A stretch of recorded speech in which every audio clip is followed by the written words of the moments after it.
त्या मतदारसंघाकडे संपूर्ण महाराष्ट्राचं लक्ष लागलेलं आहे।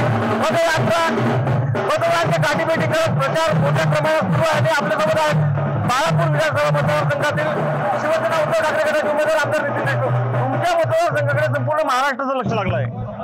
निश्चितपणे हा मतदारसंघ उद्धव साहेबांची शान आणि महाराष्ट्राची शान राहणार आहे। महाराष्ट्राच्या अस्मितेचा प्रश्न आहे बाळापूर मतदारसंघ म्हणजे। तुम्ही निवडणुकीच्या प्रचारात निवडणुकीच्या प्रचारात गद्दारी विरुद्ध खुद्दारी हा मुद्दा मोठ्या प्रमाणात चर्चेत आहे। प्रचारात नेमका कोणते कोणते मुद्दे आहेत तुमच्या? सर्वप्रथम गद्दारीचा तर मुद्दा आहे, परंतु विकासाचा मुद्दा आहे। या भागातील लोकांना 69 खेडी पाणी पुरवठा योजनेला गोळं पाणी वाहनचं गोळं पाणी पाजण्याचं काम उद्धव साहेबांच्या आमदारांनी केलं। जे शिंदे गटाचे आमदार आहेत उमेदवार आहेत त्यांनी विरोध केला होता या पाण्याला, म्हणून या 69 खेडी भागातील बाळापुरातला एकही मतदार त्यांना मतदान करणार नाही। बापू, निष्ठेची पंचवार्षिक जी परीक्षा आहे, तुम्ही नेमकं यश कसं मिळणार आहे? किती मार्क मिळणार तुम्हाला?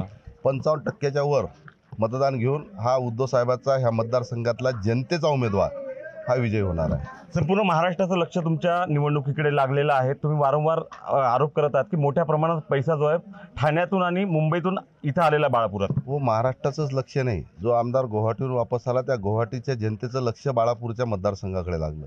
जो आमदार सुरतहून वापस आला त्या सुरतच्या गुजरातच्या जनतेचं लक्षसुद्धा बाळापूर मतदारसंघाकडे लागलं।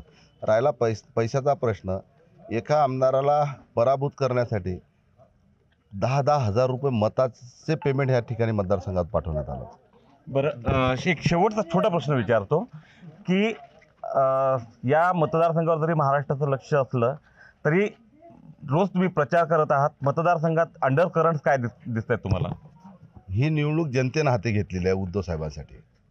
ही निवडणूक जी आहे ती जनतेनं हाती घेतली आणि जनता आपल्याला विजयी करणार असल्याचा विश्वास जो आहे आमदार नितीन देशमुख यांनी व्यक्त केला आहे। उमेश सरोडे, एबीपी माझा, उगवा, बाळापूर, अकोला। एबीपी माझा, उघडा डोळे बघा नीट।